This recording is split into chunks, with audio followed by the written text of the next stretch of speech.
Hi everyone, and welcome back to Module 3 of our course.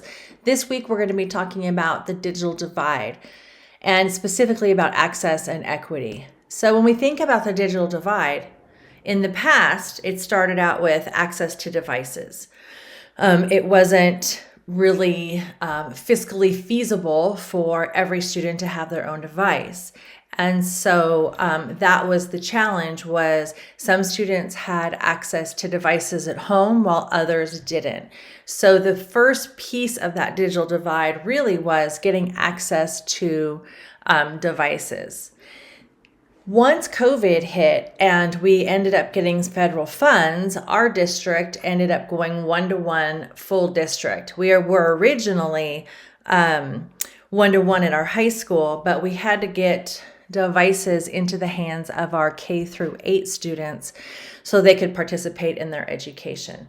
So we purchased iPads for K6, and then we have MacBooks for 7-12 in our district. And these are devices that students can use at school and take home to use as well. So we felt like we did a pretty good job of bridging that access gap right there. And then what we discovered was not all of our students had access to internet, let alone high-speed internet. And so we did our best to make sure that we promoted discounted internet programs like through Comcast and Verizon. And then for our students that were really in need, we purchased and provided hotspots for them to use at home so they could have access to some good internet. And so that was another divide that we did a pretty good job of bridging. Now that we're back full time and our students are in front of us, what we're realizing is that now our digital divide is more about the quality of education and using educational technology tools. So we have some teachers that really embrace the idea of leveraging technology to differentiate instruction, to give access to language learners, to build assessments, that type of thing. And then we have teachers that really just want to stay how things were before. They want to be, they don't need the computers, maybe to take an assessment or two, but that's really the extent of the use in their classroom. And so when we look at that, we start looking at an equity issue, and it's creating a divide of students who know how to use technology to support their learning, to communicate, to collaborate, and to create. And then we have a group of students who don't have that experience. So when they leave us and they go into the workforce and into their lives, some students are at a disadvantage. So our work now is about really making sure that we have teachers that know how to leverage technology to enhance their teaching and learning.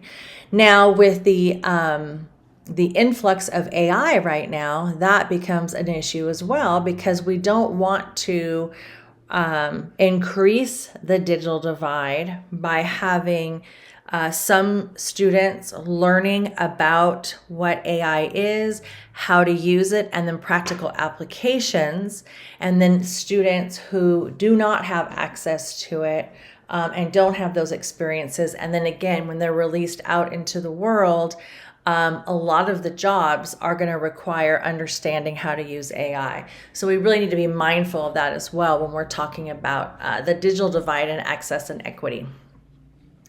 So this week, your objectives, you're going to define digital access and equity. You're going to identify strategies for promoting digital access and equity, curate digital inclusion resources to support any future work, consider technology accessibility and connectivity in your school or district, understand what's already existing to support those challenges in schools and districts, and then you're going to use a digital platform to convey your understanding. So you have reading materials this week, you have a couple things to watch, a discussion post, and you have one assignment. So let's dig in. Make sure that you read the content here, and then you're going to read these articles and blogs and that type of thing. And then you're going to watch these videos here. And when you get to this one, this is a full webinar. It's produced by AI for Education, and it's an hour long. It's called Bridging the Divide with AI. For our purposes, I really want you to focus on the segments from the very beginning to 8:26, and then you can skip ahead to 40:39 and watch it through 46:16. You can feel free to watch the entire thing, but those two segments are going to be most important for our work in this module. So you have your discussion post right here about access and equity. And then your assignment this week is to create a multimedia presentation. You can use any tool that you want. You can try something new. You can use something that you're comfortable with. That's completely up to you, but you do have criteria here. Make sure that you have clear objectives. I want to know the purpose and objective of your presentation. Provide at least one example or case study of a state, district, or school that's addressing access and equity. So you might have to do a little bit of research, or you might find some resources in the learning materials provided this week. I want you to identify the issues of access and equity, and then possible solutions in possible potential resources. Then I want you to also just call out the AI piece. I want you to provide an example of how a state, district, or school is or isn't embracing AI to address digital access and equity. Provide resources, websites, or contact information for further engagement. And then at the end, I want you to really have this call for action. Okay, I want you to conclude it with a clear call to action that really encourages your audience to step up and take steps to promote digital access and equity. Please make sure that you provide hyperlinks to your case studies, your resources, all of that type of thing. Please use any other multimedia in your presentation to really enhance your points. The audience for this, I want you to determine who this is for. Who is this presentation for? This could be something that you want to share with future students.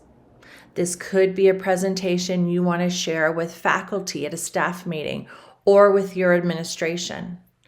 You might want to share this information through a blog or some other social media platform that you're a part of. You might even be able to post this as a resource on your teacher website if you have one, or your school's webpage.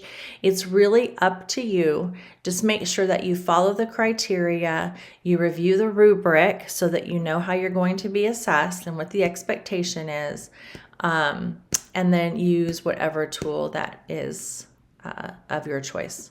Okay, and then that is going to do it for Module 3. I hope you have a wonderful week, and please reach out with any questions you might have.